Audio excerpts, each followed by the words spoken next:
Ketemu lagi kepada anak-anak kelas 5 A, B, C. Sekaligus materinya ini adalah sama, yaitu kasti.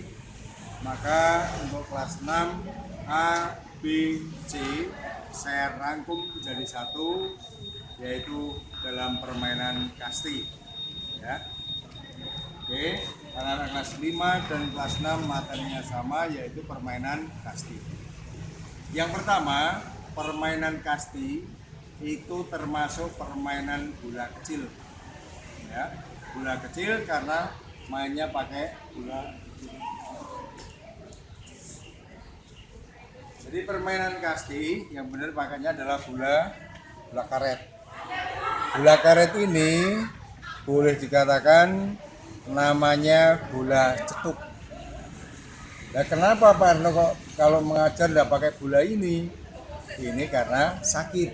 Kita modif pakai yang bola tenis. Ya, saya modif pakai bola tenis. Kemudian permainan kasti juga termasuk permainan kecil. Mengapa dikatakan permainan kecil? Karena permainan kasti aturannya boleh diubah-ubah. Yang kedua, permainan kasti tidak mempunyai induk organisasi. Jadi yang ngurusi permainan kasti itu tidak ada. Lain dengan sepak bola. Kalau sepak bola ada yang ngurusi yaitu PSSI. Bola voli ada yang ngurusi yaitu PBVSI. Kasti tidak ada. Maka kasti dikategorikan adalah permainan kecil. Aturannya boleh diubah-ubah, tidak punya induk organisasi. Yang kedua, lapangan kasti. Lapangan kasti berbentuk 4 persegi panjang dengan lebar 30, panjang 60, belakangnya ada hong 2 hong, kemudian depannya ada hong pertolongan. Lebih jelasnya anak-anak bisa buka Google. Ya, tanya pada Google. Untuk lapangan kasti itu seperti apa? Oke, yang ketiga yaitu pemain. Pemain dalam permainan kasti satu regu berjumlah 12 orang. Jadi satu regu berjumlah 12 orang. Nah, dalam satu permainan berarti ada 24 orang. Satu regu 12, dan 2 regu ada 24 orang. Ya, itu pemain. Pemain berhak memukul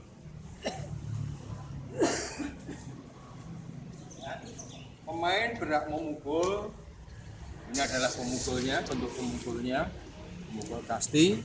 Ya, ini ada penampangnya yang rata ini menuju ke arah pukulan sana. Kalau saya memukul ke sana berarti penampang yang rata ini adalah menuju ke sana. Cara isyaratnya kedua tangan lurus, pemukul lurus.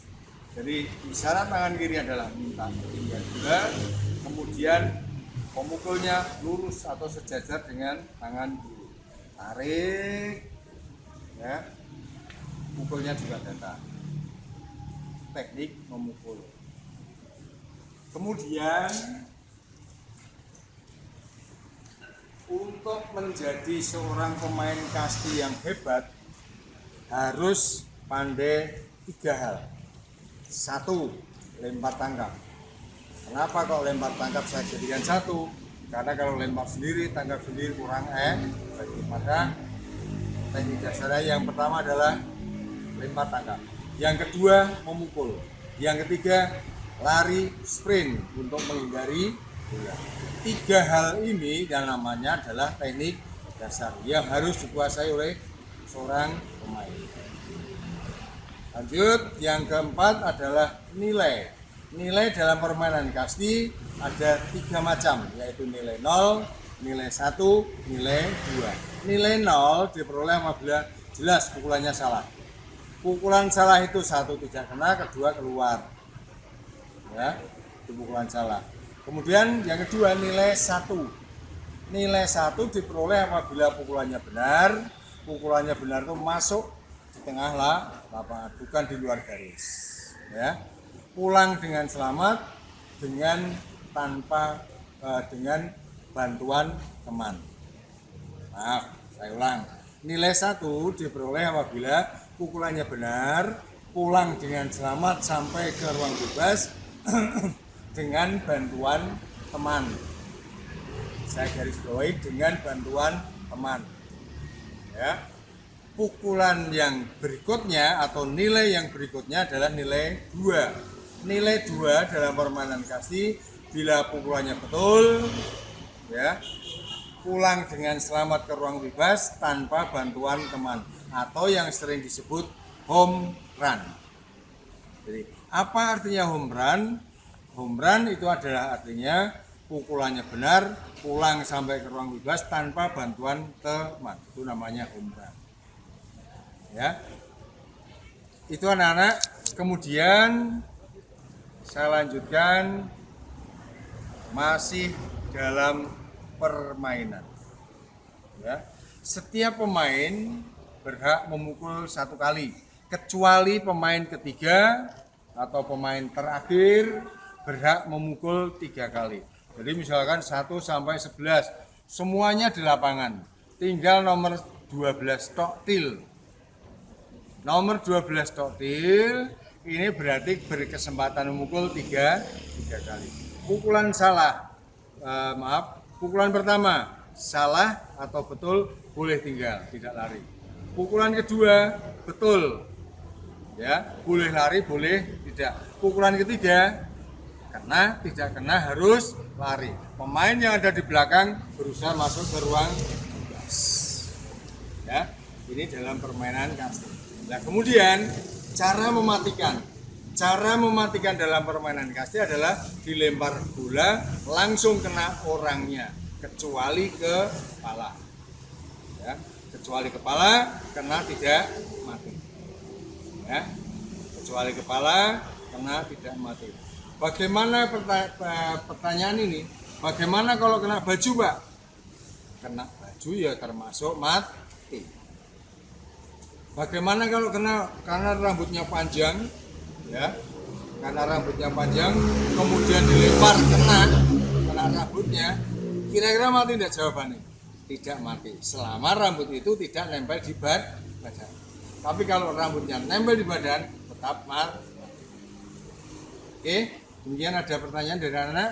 Kalau tidak ada, saya lanjutkan teknik lemparan. Ini nanti adalah tugas dari anak-anak. Yang pertama, lempar sendiri, tangkap sendiri. Ya, lempar sendiri, tangkap sendiri. Ini tugas saya. Bolanya 3 meter, ya, ketinggian bola 3 meter. Kemudian jenis tangkapannya juga berbeda. Ini buat kantong ke atas, ya, buat kantong ke atas. Kemudian yang ke depan, ini depan bola masuk tarik tutup, masuk tarik tutup. Ini bawah. Masuk tarik tutup, masuk tarik tutup. Nariknya itu bertujuan untuk meredam supaya bolanya tidak mantul. Yang keduanya kena tangan tidak sakit. Yang terakhir, tugas dari anak-anak melakukan lempar sendiri, tangkap sendiri. Ya, lempar sendiri, tangkap sendiri. Yang kedua, ya, tugas yang kedua, bola lemparkan ke dinding, kemudian tangkap. Nah, lempar ke dinding, tangkap. Masing-masing sebanyak 100 kali.